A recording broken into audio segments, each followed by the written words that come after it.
I'm an Englishman. I'm from Bermondsey, southeast London.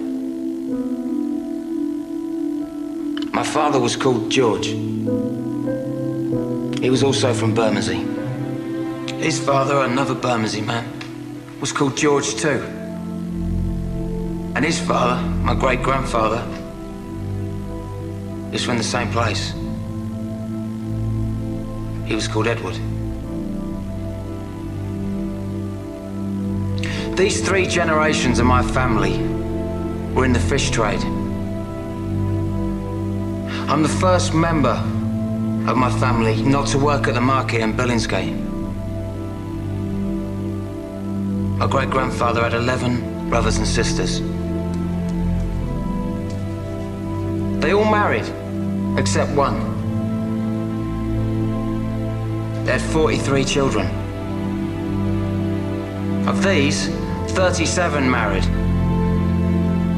And between them, they had a further 159 children.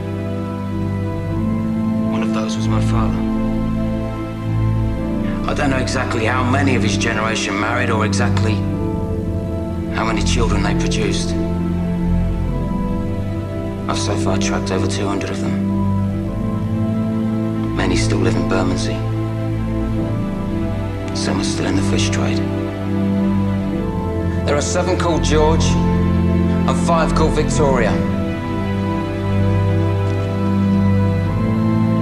I stand here in front of you as a representative of all of them. And I ask in their name the great question put by our patron, Mr. Powell. What do they know of England who only England know? Or what can my family who come from England, who lived in England, who know only England, say of this, our country? Mr. Powell once spoke of the destruction of ancient Athens and the miraculous survival in the blackened ruins of that city of the sacred olive tree, the symbol of Greece, their country. And he also spoke of us, the English, at the heart of a vanished empire, seeming to find within ourselves, like one of our own oak trees, the sap rising from our ancient roots.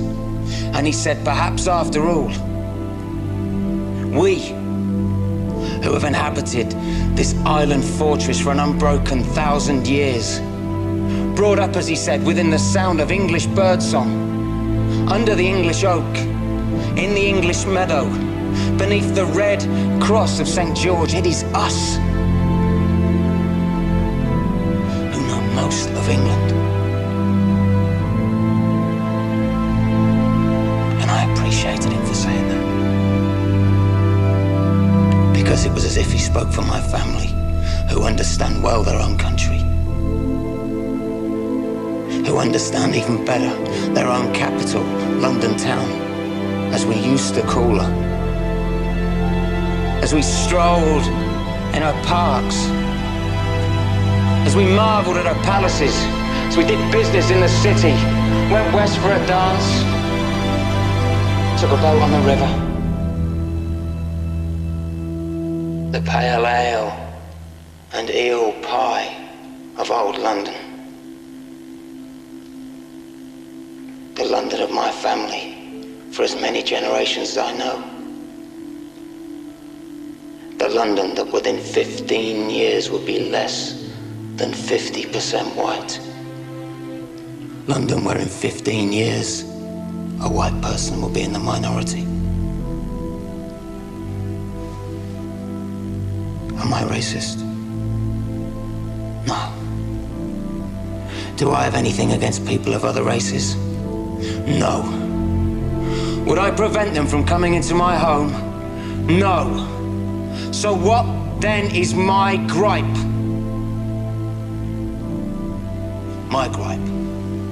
And I speak on behalf of 7 men called George and 5 women called Victoria. My gripe is quite simple.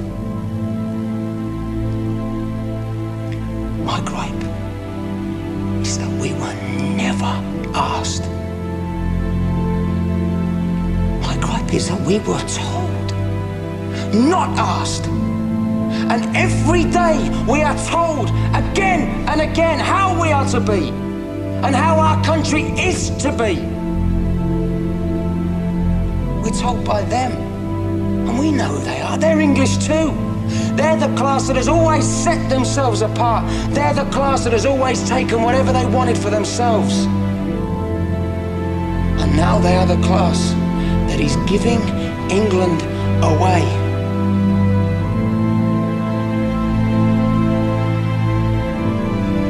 They have never asked us, and they never will. Do we allow them to sell our heritage? Or is it time for us to speak? To speak. To refuse them the right to give away our holy, our bountiful, our only England that has nurtured us naked, grown us as the oak. Is it time for us that England know to come yet again and defend our country with our fire, our fists?